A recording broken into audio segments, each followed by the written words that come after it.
Good afternoon and thank you for taking the time to listen to this presentation. Today I'm going to talk to you around the changes that we're seeing as part of digitalisation in the world and in our business, how that's affected the content that we create, and also how we're able to measure the impact of digital versus all of the other channels and places that we're able to spend our marketing budget. I'm Comiskey. I head up eCommerce for Europe here at Beiersdorf, and now I'll hand you over to my colleague for his introduction. Hi, my name is Bijan Tabatabai, and I'm very pleased to be here with you today. I have worked with Joe and his colleagues over the past 7 years at Unilever and Beiersdorf. We worked on many projects, and most of them were focused on marketing investment optimization. Thanks for that, Bijan, that's great, and we'll be coming back to you a bit later on. So, before you switch off too soon, I appreciate we're all sick of seeing the sight of coronavirus, but it would be amiss of me not to be able to talk about the impact that this has had on digitalisation, but also on businesses as a whole, and actually how this has just accelerated the need to really optimise content and ensure that we're delivering the best impact. As we all know, it's changed everything. The fact that I'm doing this for you remotely today is just one part of that. We've all been forced to move to digital as our core way to communicate. And actually for some, this has been life-saving, especially if you think of mental health and those people that have been truly isolated during what's been a pretty terrible year for everyone. And we also know from a marketing perspective that the roles of the particular different communications channels have really changed. People talk about the death of TV, or at least they used to, especially in light of digital. But actually we saw that in a lot of areas, digital TV viewership even went up. Some of you may have noticed that actually we then also took a partnership with This Morning, just one of the quick and agile responses we had to making sure that we were relevant in this time of crisis. But we had to drive our digital channels, and we needed to really understand just what people wanted, because we knew this wasn't the time for just pushing out products. Actually, at times like this, people look for advice, and it's not just advice about the crisis. People are looking for actually stimulation and understanding. Okay, I'm sure lots of us maybe thought during this lockdown, I'm going to get fit, I'm going to do this. What's the new you? One of the things that we're really proud to have launched is Nivea's Skin Guide, actually backed by some amazing artificial intelligence driven by people in the real world, using thousands of people, in fact, using devices to measure their skin. We're able to put that data back into a platform that can really drive great recommendations and much better understanding for people about their skin. But clearly we know as a brand, it's not just a role that we have in terms of pushing out tools and education like this. We also really need to drive empathy. As a brand that stands for care, we've always had this at our heart. And I'd like to share with you a film that maybe feels like distant times now in terms of those of us commuting on the tube, but we already had this in our DNA before going into the crisis. And I'd like to share with you a lovely film that we had that was pushed out across our digital channels before the crisis. Over to you, Carl. Are you still keeping it real, you know? Yeah, the real G. Come on, give me one, give me one. Boom. Yes, I am. Boom, boom, boom. Yeah, man, bro.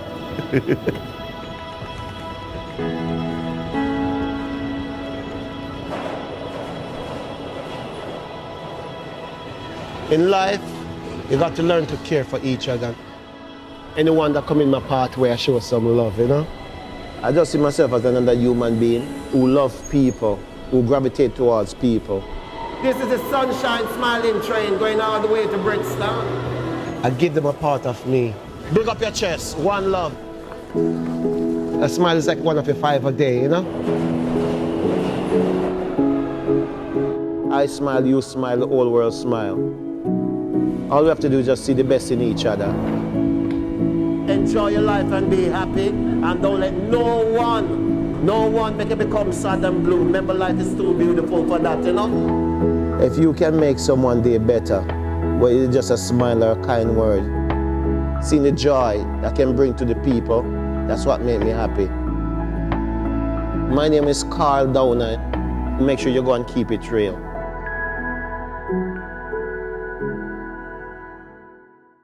I think for us, one of the key things that really stood out for that was bringing in genuine people. Yes, Nivea cares for your skin, but we also want to be seen as a brand that has that real care in the community, and we were delighted to work with our partners Chael on creating that, and we saw great engagement across our digital channels. But then COVID hit, and you really need to start thinking around how do you adapt that strategy, how do you make your content relevant, and how do you make sure that holistically goes across all your digital channels. So one of the first things we did was where we already communicate with our Nivea loyal consumers and fans directly, and that's through our eCRM program.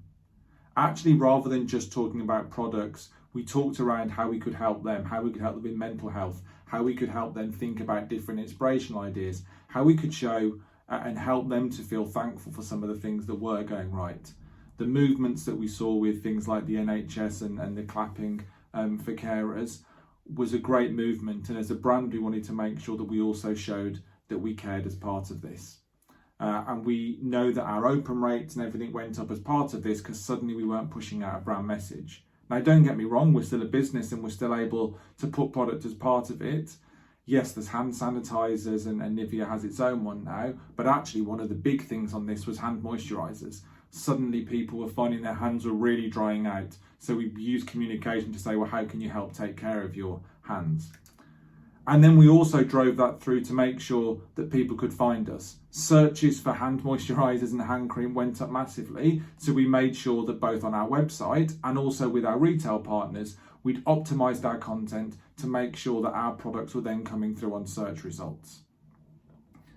But they are all that have shown so far very traditional ways that we can work with digital channels. Actually, now we're looking forward to the future. And actually, I say the future, the current. Let's think about things like voice. Going forward, suddenly, when we think around how we search optimize our content, well, unless you're number one, how are you ever going to come through on something like a voice platform? It's not going to start listing you a load of search results. It's going to bring out whatever's top. So we know that getting that right is really key. And things are moving super fast. No, don't adjust your sets. This is just to prove a point that even a couple of seconds can feel like, oh, there's a problem or this is an issue. We can now, with the rise of things like 5G and the amazing speed that phones have these days, we're able to download content quicker than we used to be able to buffer songs. So suddenly this need it now is massively important. We see that even in e-commerce. You know, we probably all saw drones a couple of years ago being tested out with Amazon and thinking around how delivery could work. Well, this is driving even more so now. This drone was part of a pilot that Tesco did last year. Actually, one of the biggest things that's stopping this technology moving forward at the moment is very much around the legal side of this. What happens if a drone hits someone, it drops your shopping, etc., etc. Same with driverless cars. Actually, technology is allowing us to move super quick. What's standing in the way often are some of the kind of red tape and even ethical questions that might sit behind this. But we know e-commerce is driving, and I'm going to show you a chart from the US, but I know that we see very similar things around the world. So here's a chart that's come from Scott Galloway's book, Post-Corona, an excellent read for anyone looking for something to think about what the future holds. But this shows that what America saw in 8 weeks was the same speed, it was the same level of growth that they'd seen in the previous 10 years. Suddenly we're starting to see this huge acceleration. One stat that I thought was very interesting to learn on this was, in fact, more people in America in 2020 have Amazon Prime memberships than decorated a Christmas tree. You know, suddenly we start to think of areas that may be fairly niche. And remember that in the US, to get an Amazon Prime membership, you're spending more than $100 to get this. Suddenly, having a subscription to a service like this is even bigger than, as you can see on here, decorating a Christmas tree or owning a pet. This is huge and this is mainstream. And we know that some categories have benefited more than others from e-com. I'm delighted to see cosmetics and personal care up at the top here in terms of these online shoppers that have bought at least one purchase every 2 months. And this has been driven by the COVID outbreak. And actually, like all the big players, more and more budget is being placed into this digital area. It's no longer being a niche where you can just test and it's fine and we'll see what works. Really, we need to be very strongly understanding what does that ROI look like. So now I'm going to talk you through a number of different ways that this can be measured at the moment, and then go into how are we adapting our approach to make sure that how we view this is even more accurate. The first model I'm going to talk to you about is probably the one that we're all aware of most. Essentially, it's a counting model. Now, these are models where essentially you can count the number of people that have engaged, the number of people that have clicked. Maybe even you can look at the conversion rate of the number of people that have clicked through. But one of the big challenges on this is it's only showing you an immediate result then, and it doesn't take into account any other factors. It's great for maybe being able to assess one digital piece to another, but what it doesn't help you to understand is where the digital or one particular digital asset is more effective than maybe a different type of digital asset or something in the offline environment. So these are useful, however, there are some shortcomings and challenges in terms of how you can use this. So the second approach that you could look at would be looking at attribution. Now, the challenge with attribution is that this very much puts things into silos. It takes every individual idea and measures it on its own. I think the difficulty with this is, again, it's not showing you that impact that sits across channels. You're able to then compare one versus another, but what it's not looking at is how any of these combined could have that effect. A similar approach is when we look at things like market mix modelling, which is one of the most established methods on this. Don't get me wrong, this can be a fantastic tool, and it's one that as a business is still used. However, some of the shortcomings of this can be not being able to look at the interconnectivity between points. A lot of these, although they do look at some interconnectivity, are based on some assumptions going in. What we wanted was a model that didn't have some of these assumptions going in and could measure this from data, as opposed to having to put essentially educated guesses into part of the methodology. And this interconnectivity is really critical, especially now as we saw the many different fragmented touch points. It's absolutely vital that we're able to measure that. Thinking about that slightly differently, the other part of where market mix modelling can be a challenge is around the sheer spend that you need to have in any area. Often to do this, there needs to be many examples of the same in different combinations in order to measure all of these against each other, but often they're very much on very high spends. And actually, maybe you want to understand a Facebook post versus some of the impact you have from TV. They become very difficult to measure against each other with any of the models I've just talked through, because you're essentially measuring different things and unable to look at some of the interconnectivity between them. So I'm going to hand across to Bijan to look at how did we challenge this, and how did we look to find a methodology that can really help us get through some of these difficulties. Over to you, Bijan. To produce reliable ROIs for a marketing campaign and its individual elements or touch points, a model must meet 5 key requirements. Failing on any one of them can result in a significant misestimation of ROIs. With regard to media type, the model must be capable of analyzing all media types, online and offline. And it should do this explicitly. For channel, it should be capable of analyzing both online sales and offline sales. Interconnectivity is about how different touch points influence or impact each other in a campaign. And the model should be able to quantify these relationships objectively.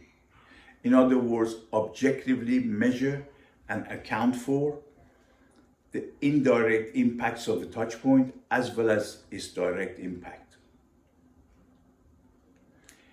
Baseline effect, the model should be able to measure the likely long-term impact of a touch point as well as its short to medium term.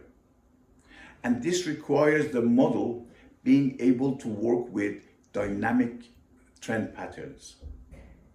It should not ignore the baseline altogether, as in attribution models, or assume that the baseline is static, never changes, as in regression models. And finally, the model should account for all external influences. Any factor that can also influence sales, ranging from seasonality and natural disasters to promotional activities and competitive reactions. Our model meets all 5 requirements, and that separates it from other models. Different models meet some of these requirements, but none that we have seen meets all 5. Our model is based on a set of advanced econometrics algorithms that we have modified and brought together using a set of statistical models and machine learning techniques. Some of these algorithms have been in use in banking and finance for over 2 decades with a proven track record. For example, IMF and most central banks, including Bank of England, use these algorithms to assess the impact of a monetary policy on a range of economic and social variables. Thanks for that, Bijan. Well, I wanted to show you a little bit in terms of the results and what do we get from having this methodology. So here's the first slide and we'll jump straight into it. Clearly, for confidentiality reasons, product names, etc. have been taken off this. So the first thing I want to show is this, which shows the weekly response to the impact that various types of media has on sales. So the graph on the left is showing you the weekly response based on the media in terms of the impact on sales. And as you can expect, the impact at the beginning where the media is live is most strong, and then over time that clearly wears down. What the second chart is showing you is the cumulative response, so adding all of that up over time. And what's interesting on here is for Media 1, you can see initially you get the biggest uplift. However, if you look at it over a longer period of time, Media 3 becomes most effective. So it allows you to start making choices about short and long-term impact, dependent on the strategy that you need to deliver. The second chart's another interesting one because this starts to show you the impact of having multiple pieces of media live. So in this instance, you've got 2 pieces of media, which are the red and the yellow. The dotted blue line shows you if you simply add these 2 together, what would that impact be? However, we know that it's not the case of just adding the 2 separately, but we want to understand the cumulative effect. So yes, you could run them separately, but running them together, there's an increased bonus that you get as part of this, and you can see that gap between the blue and the green line is the incremental impact that you have from them both running together. And this is really important, especially when we think about the fact that we don't often run one piece of media in isolation. And it's understanding which combination gives the biggest impact. The third one on here then looks at combining the variables that you have with media along with price promotions. As you might expect, a price promotion along with media is more effective in this instance than a price promotion without media. But here what's important is then comparing the different discount levels with the different media options so you can find the sweet spot and really understand what promotion is delivering at which type of media along with it. Again, very actionable for the business. If we then jump into this final chart, this was really something that we pulled together to make it the insight very actionable for teams, where you can literally look at by any combination of variables. In this instance, customers versus media type, what type of media is really driving the strongest return at which of our customers. So incredibly impactful, and the reason we've done it in this way is to make sure that people can take the insight very quickly and deliver against it. The big question we have going forward is clearly that around COVID and what happens in a hopefully post-COVID world, which we all hope to be in very soon. I know the personal thing I'm looking at from an e-commerce perspective is what happens to this, what we're seeing at the moment, hockey stick style impact. Are we going to see that start to level off when lockdowns are eased, or are we going to see that continue driving to e-com? All of these questions we're going to be looking to answer through using the various different methodologies that we have. And hopefully the one that you've seen today and that we've just demonstrated really shows you how you can get some very actionable insight that you can then take and deliver against for your business. Thank you very much for your time, and I look forward to speaking to many of you soon, and our details for LinkedIn are on screen now. Feel free to reach out. Thank you and goodbye.